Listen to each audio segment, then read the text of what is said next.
Good morning, everyone. I hope we are still awake. I've been struggling this morning.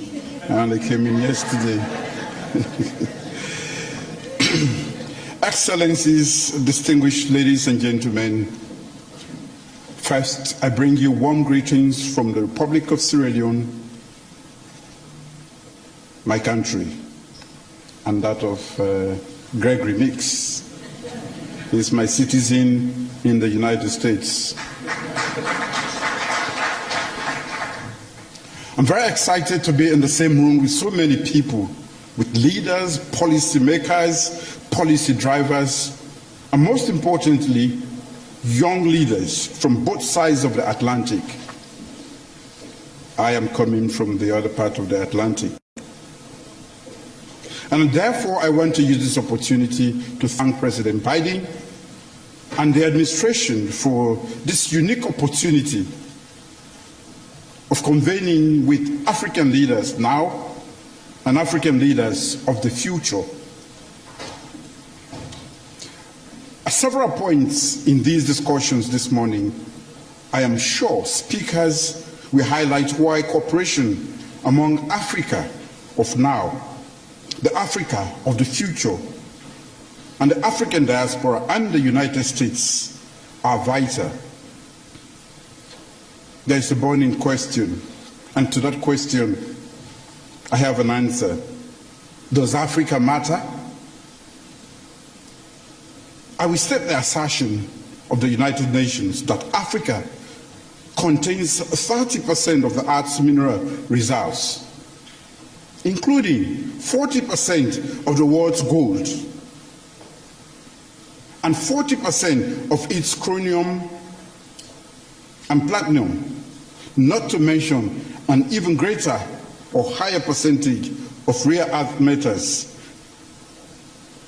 And these are very much indispensable for developing and processing new and emerging technologies.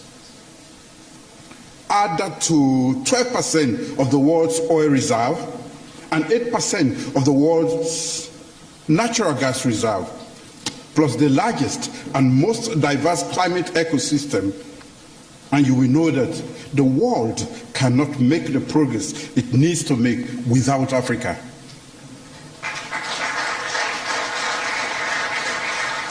Ladies and gentlemen, the future belongs to Africa's youth. The youth are Africa's biggest assets. We must invest in them to build the skills and encourage entrepreneurship while providing access to the financial resources necessary to unlock the creativity and unleash the power of their business enterprises. As a quick aside, I must hasten also to add that Africa and Africans were critical to the success of the first industrial revolution. They involuntarily provided centuries of labor to power that industrial revolution. They were primarily recipients of the second and third industrial revolutions.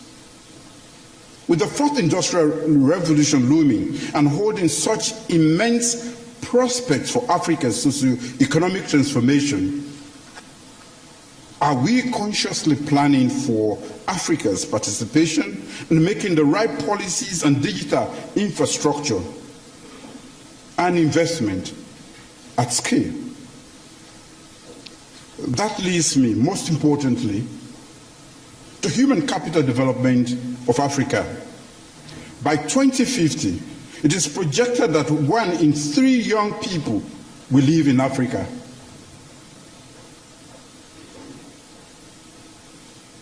By 2030, it is further projected that half of Africa's population will be less than 25. So what do we do with these numbers? How do we make shared investment in this youth bulge? Collectively, I believe we must embark on innovative programs and financing approaches to accelerate job creation for the youth in Africa and unlock economic prosperity from Africa's demographic assets. In Sierra Leone, we have prioritized investing in education, healthcare, and food security. Providing every child in Sierra Leone, especially girls, with free quality education, we equip them with the skills they require for participation in an inclusive and sustainable global economy. In Sierra Leone, girls studying STEM disciplines are guaranteed tuition-free education from nursery through university under my administration.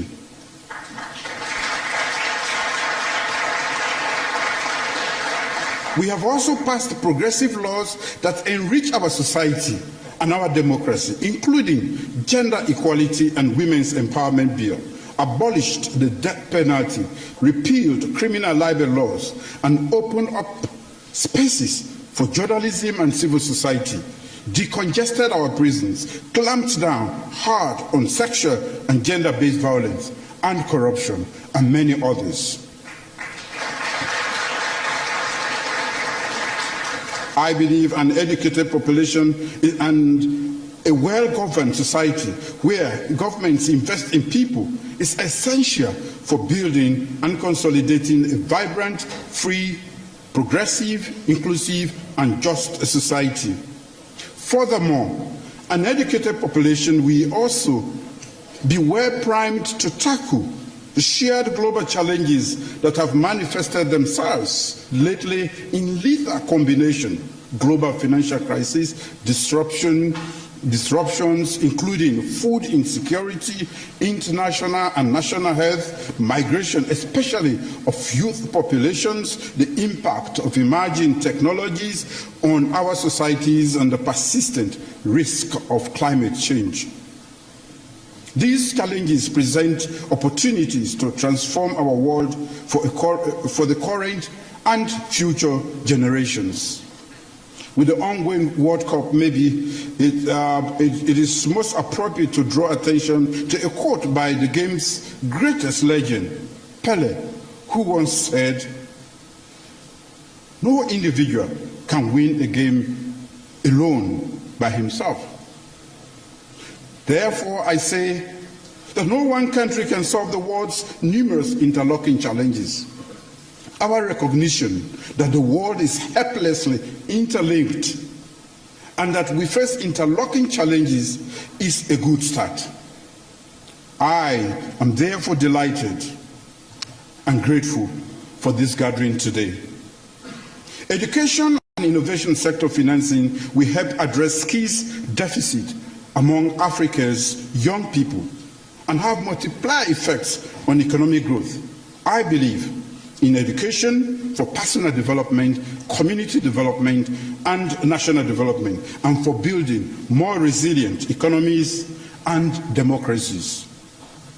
Together, we can think about structured ways of mobilizing, harnessing, and transferring diaspora resources and the tremendous results of diaspora skills and knowledge. Collectively, we can develop adaptable models for green investment and just energy transitions. Together, we can develop better food production systems to tackle food insecurity and help mitigate biodiversity loss. Together, we can build a more robust and resilient healthcare system. But all of that starts from open dialogues like this one today. Henry Ford said it very well. Coming together is a beginning. Staying together is progress. And working together is success.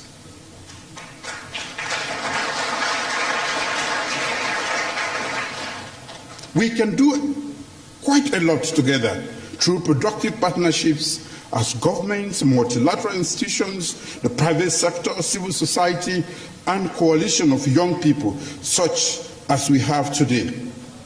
I hope this convention is a promising start. I've said before that most transformative and nation or world-changing events begin when we make bold choices. Ask why not, and let those bold choices happen. Strong partnerships are where all strategies and goals are well aligned and transparent from the outset are therefore critical. In closing, ladies and gentlemen, the African youth of today are brave, resilient, innovative, entrepreneurial, and more determined to succeed and achieve financial independence than in previous generations. African youths are increasingly striving for the transformation they want to see across all the sectors, be it in politics, business, research, development, or ICT.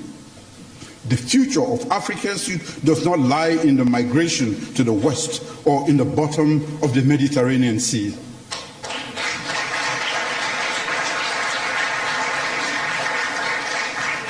The future of Africa's youth and its economic development lies in a prosperous Africa where we invite all of you to come. Thank you.